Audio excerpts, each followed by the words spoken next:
అల్వాల్లో ఖాళీ స్థలాలకు 80 ఇంటి నెంబర్లను కేటాయించిన GHMC circle deputy commissioner Srinivas Reddy ఇప్పుడు అడ్డంగా బుక్కినట్లుగా తెలుస్తోంది. కోర్టులో కేసున్న ఇంటి నెంబర్లు, భవన నిర్మాణ అనుమతులు ఇవ్వొద్దని ఫిర్యాదులు ఉన్న ఇంటి నెంబర్ల కేటాయింపులో ఆయనే కీలక పాత్ర పోషించారనే చర్చ జరుగుతోంది. అయితే ఈ విషయం బయటకు రావడంతో చేసిన తప్పును కప్పిపుచ్చుకునేందుకు నానా తంటాలు పడుతున్నట్లుగా తెలుస్తోంది. ఆన్లైన్లో దరఖాస్తులు చేసుకుంటే ఇంటి నెంబర్లు ఇచ్చారని చెప్పి తప్పించుకోవాలని చూస్తుండడం చర్చనీయాంశంగా మారింది. అల్వాల్ సర్కిల్కు ఆయనే హెడ్ కాగా ఆ పరిధిలో జరిగిన ప్రతి తప్పిదానికి ఆయనే బాధ్యత వహించాల్సి ఉంటుందనే విషయాన్ని గ్రహించకపోవడం గమనార్హం. అల్వాల్ రెవెన్యూ పరిధిలో 5 ఎకరాలకు సంబంధించి కోర్టులో వివాదం నడుస్తుంది. మామిడి జనార్దన్ రెడ్డి అనే వ్యక్తి తప్పుడు డాక్యుమెంట్లు సృష్టించి భవన నిర్మాణ అనుమతులు, ఇంటి నెంబర్ల కోసం దరఖాస్తు చేసుకుంటున్నట్లు తెలిసిందని, కోర్టులో కేసు ఉన్నందున ఇవ్వొద్దని 3 ఎకరాల 24 గుంటల భూ యజమానురాలు శ్రవంతి భర్త నిమ్మ మోహన్ రెడ్డి 2023 జనవరిలో అల్వాల్ డిప్యూటీ కమిషనర్ కు వినతిపత్రం అందజేశారు. 2024 డిసెంబర్లో రెండోసారి వినతిపత్రం ఇచ్చారు. అయినా అల్వాల్ మున్సిపల్ అధికారులు వీటిని పట్టించుకోలేదు. భూ వివాదంపై కోర్టులో కేసు నడుస్తున్నా స్టేటస్ కో ఉన్న ఇంటి నెంబర్లు కేటాయించేశారు. కనీసం అక్కడ ఇండ్లు ఉన్నాయా లేదా అనేది కూడా పరిశీలించలేదు. విషయం తెలుసుకున్న స్థల యజమాని మోహన్ రెడ్డి 2025 మే 26న మళ్లీ డిప్యూటీ కమిషనర్ శ్రీనివాస్ రెడ్డిని కలిశారు. కోర్టు ఆర్డర్ ఉన్నప్పటికీ ఖాళీ స్థలానికి ఇంటి నెంబర్లు కేటాయించడంపై అభ్యంతరం వ్యక్తం చేస్తూ మళ్లీ వినతిపత్రం అందజేశారు. దీంతో డిప్యూటీ కమిషనర్ మే 29న మామిడి జనార్దన్ రెడ్డికి షోకాజ్ నోటీస్ జారీ చేశారు. 3 రోజుల్లో సమాధానం చెప్పాలని సూచించగా అక్కడ పాత ఇండ్లు ఉన్నాయని జనార్దన్ రెడ్డి సమాధానం ఇచ్చినట్లు తెలుస్తోంది. అసలు జనార్దన్ రెడ్డికి ఆయా సర్వే నెంబర్లలో భూమి ఉందా, అక్కడ పాత ఇండ్లు ఉన్నాయా అనే అంశాలేవి పరిశీలించకుండానే 80 ఇంటి నెంబర్లను కేటాయించడం అనుమానాలకు తావిస్తోంది. అయితే సర్కిల్ కార్యాలయంలోని లాగిన్తో ఇంటి నెంబర్లను కేటాయిస్తే ఈ విషయం బయటకు తెలిసిపోతుందని, వేరే లాగిన్తో ఇంటి నెంబర్లను కేటాయించినట్లు ప్రచారం జరుగుతోంది. రిజిస్ట్రేషన్ రెగ్యులేషన్ ప్లాట్ సాధారణంగా సర్వే నెంబర్ లేని అబాధి పరిధిలోని పాత ఇండ్ల స్థలాలకు ఇంటి నెంబర్ల ఆధారంగా రిజిస్ట్రేషన్ చేస్తూ ఉంటారు.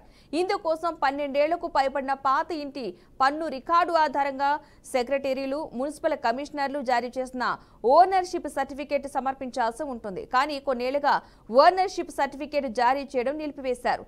అయినా house tax receipt, self affidavit ఆధారంగా సబ్ రిజిస్ట్రార్లు రిజిస్ట్రేషన్లు చేస్తున్నారు. ఇక రైట్, ఇదే అంశానికి సంబంధించిన పూర్తి సమాచారాన్ని మా ప్రతినిధి శ్రీనివాస్ అందిస్తారు. శ్రీనివాస్, చెప్పండి. హైదరాబాద్ జిహెచ్ఎంసీ పరిధిలోని రోజుకు అవినీతికి మయమవుతుంది. దీనికి సంబంధించినటువంటి మున్సిపాలిటీ పరిధిలో పనిచేసినటువంటి అధికారులు, అక్కడ ఉన్నటువంటి డీసీ శ్రీనివాస్ రెడ్డితో పాటు వాళ్ళకు సమీప సెక్షన్ లో పనిచేస్తున్నటువంటి అధికారులు ఒక్కసారిగా అంటే భూమి సంబంధించినటువంటి ఖాళీ స్థలాలకు సంబంధించి నిర్మాణానికి చేపట్టడానికి వాళ్ళు పర్మిషన్ కూడా ఇస్తున్నారు. దీనికి సంబంధించి పూర్తిగా సమాచారాన్ని కూడా ముందస్తుగానే ఆ భూమికి సంబంధించినటువంటి పట్టదారులు, దానికి సంబంధించినటువంటి కోర్టులో ఉన్న విషయాన్ని కూడా సదరు అధికారులకు కూడా తెలిపిన విషయము తెలిసింది. అయితే ఇలాంటి విషయాలని పట్టించుకోకుండా అక్కడ ఉన్నటువంటి మున్సిపల్ జిహెచ్ఎంసీ పరిధిలో పనిచేసే అల్వాల్ మున్సిపాలిటీ అధికారులు మాత్రము ఒక్కసారిగా చేతివాటతోటి పూర్తిగాను అక్కడ పట్టా భూములకు సంబంధించిన వారికి సంబంధించిన ఇవ్వకుండా వేరే అంటే ఇళ్ల నిర్మాణం కొరకు మాత్రము పర్మిషన్లు ఇస్తూ ఒక డాక్యుమెంట్ కూడా రిలీజ్ చేశారు. ఇది ప్రభుత్వ ఆదాయానికి గండి కొడుతూ చేస్తున్నటువంటి పని అని కూడా గతంలో కూడా అనేక మార్లు ప్రభుత్వం ఉన్నతాధికారులను కూడా మందలించడం కూడా జరిగింది. కానీ ఆ నిమ్మకు నీరెత్తినట్టుగా ఉన్నట్టు అల్వాల్ డీసీ శ్రీనివాస్ రెడ్డి, వారికి సంబంధించినటువంటి జిహెచ్ఎంసీ పరిధిలో పనిచేస్తున్నటువంటి అనేక మంది అధికారులు ఒక్కసారిగాను అక్కడ అవినీతి గుట్టురట్టయితుంది. దీనికి సంబంధించి అనేక ఫిర్యాదులు కానీ అక్కడ చేసిన అధికారుల మీద కూడా స్పందన లేకపోవడంతో ఇక్కడ ఉన్నటువంటి భూమికి సంబంధించినటువంటి యజమానులు కూడా గగ్గోలు పెడుతున్నటువంటి పరిస్థితి. ఇకపోతే దీనికి సంబంధించిన పూర్తి వివరాలు గతంలో అంటే ఫిర్యాదు కూడా చేశారు. మే 24, 2024లోని దానికి సంబంధించినటువంటి ఫిర్యాదుకు సంబంధించినటువంటి పిటిషన్ కూడా కోర్టులో ఉన్నందున దీనికి ఇలాంటి నోటీసులు ఇవ్వడానికి అర్హులు కారంటూ కూడా అధికారులకు నోటీసులు ఇవ్వడం జరిగింది. కానీ అక్కడ ఉన్నటువంటి అధికారులు డబ్బే ప్రధాన ధ్యేయంగా తీసుకొని ఇక్కడ ఉన్నటువంటి నిర్మాణాలకు కానీ అక్కడ ఉన్నటువంటి వాటికి పూర్తిగా అంటే సహాయ సహకారాలు అందిస్తూ రెవెన్యూ సిబ్బందితో పాటు అక్కడ ఉన్నటువంటి జిహెచ్ఎంసీ పరిధిలో పనిచేస్తున్నటువంటి మున్సిపాలిటీ సిబ్బంది కూడా ఈ నిర్వాహకానికి ఒడిగడుతున్నట్లు కూడా తెలుస్తుంది. ఇలాంటి విషయాలు పునరావృతం కాకుండా చూడాలంటూ కూడా అక్కడ ఉన్నటువంటి అధికారులను కూడా పదే అంటే స్థానికులు కూడా మొరపెట్టుకున్నారు. కానీ రాజకీయ ప్రోద్బలంతో కానీ అక్కడ ఉన్నటువంటి రియల్ ఎస్టేట్ల అండతో కానీ ఇదంతా జరుగుతుందనేదే స్థానికులు చెప్తూ వస్తున్నటువంటి పరిస్థితి. పద్మ.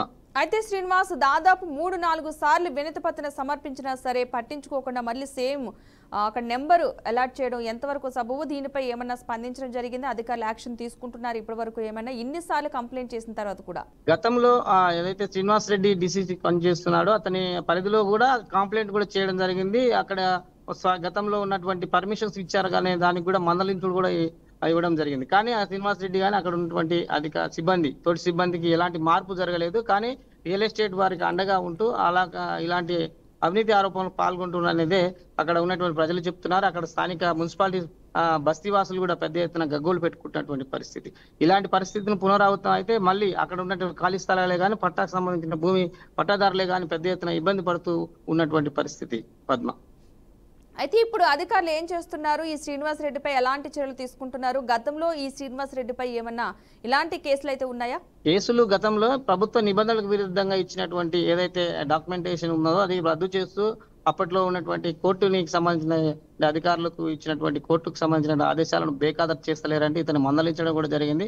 అయినా కూడా పదే కింద అధికారులతోటి అతను ఆ ఆధీనంలో ఉన్నటువంటి ఎవరైతే సిబ్బంది ఉంటారో వారితోటి ఇవంతా తంతంగా నడిపిస్తున్నటువంటి శ్రీనివాస్ రెడ్డికి నోటీసులు జారీ చేసిన కింది సిబ్బందితో యథావిధిగా తమ కార్యకలాపాలను అయితే కొనసాగిస్తున్నటువంటి పరిస్థితి. ఇలాంటి కార్యకలాపాలు కొనసాగిస్తున్న శ్రీనివాస్ రెడ్డిని ట్రాన్స్ఫర్ చేయకుండా అదే పోస్ట్ లో ఉంచుతూ ఇలాంటి తప్పుడు అంటే నిర్మాణకు సంబంధించిన అనుమతులు కానీ అక్కడ ఉన్న సిబ్బంది ఈయనకు ఎవరైతే సహకరిస్తున్నారో ఆ సిబ్బందిపై కూడా చర్యలు తీసుకోవాలని మాత్రము స్థానిక బస్తీవాసులు కానీ ఆ మున్సిపాలిటీ పరిధిలో ఉన్నటువంటి అనేక మంది అక్కడ ఉన్నటువంటి వారు కంప్లైంట్ అయితే చేసినారు పద్మ. అయితే కోర్టులో కేసులు ఉన్నా సరే ఖాళీ స్థలాలకు ఇలా నెంబర్లను కేటాయించడాన్ని ఏ విధంగా చూడాలి? అంటే అక్కడ అధికారులు పట్టించుకోవట్లేదు అనుకోవచ్చు అంటారా? లేదంటే అది ఎంత జరుగుతున్నా ఈ అధికారిపై ఎందుకు చర్యలు తీసుకోవట్లేదు, ఈయన వెనక ఎవరైనా ఉన్నారనుకోవచ్చు అంటారా? శ్రీనివాస్ రెడ్డి గతంలో అధికార పార్టీ ఎవరికైతే ఉంటారో వాళ్ళకు కొమ్ము కాస్తూ అనేక అంటే పర్యాయాలు కానీ అక్కడ ఉన్నటువంటి ఆ పోస్టింగ్ లో కీలకంగా అంటే అది జిహెచ్ఎంసి పరిధిలో ఉన్నటువంటి అల్వాల్ సంబంధించినటువంటి ఈ పోస్ట్ చాలా కీలకమైనది. ఇది ఇక్కడ రోజువారీగా మెండుగా ఆదాయము సమకూర్చేటటువంటి పోస్ట్ కాబట్టి ఇక్కడ ఏ రాజకీయ నాయకుడు వచ్చినా అతనికి అండదండలతోటి ఇదంతా శ్రీనివాస్ రెడ్డి నడిపిస్తున్నటువంటి ప్రక్రియ అనేది కూడా అక్కడ స్థానికులు కూడా చెప్తున్నారు. పలుమారు శ్రీనివాస్ రెడ్డి మీద అప్లికేషన్ తో పాటు అక్కడికి సమీప ఎవరైతే సెక్షన్ ఆఫీసర్స్ కానీ సమీప యూనిట్ చూసే వ్యక్తులు ఎవరైతే ఉంటారో వాళ్ళపై కూడా అనేక ఫిర్యాదులు చేసినా కూడా పట్టింపు లేదు. అప్పుడు శ్రీనివాస్ రెడ్డి చేసిన దర్యాప్తు కానీ శ్రీనివాస్ రెడ్డికి ఇచ్చినటువంటి దర్యాప్తులో కానీ ఎక్కడ అంటే గొంగళి అక్కడే ఉన్నది కాబట్టి ఇలా సమస్యలు అయితే పరిష్కారం కాలేదు.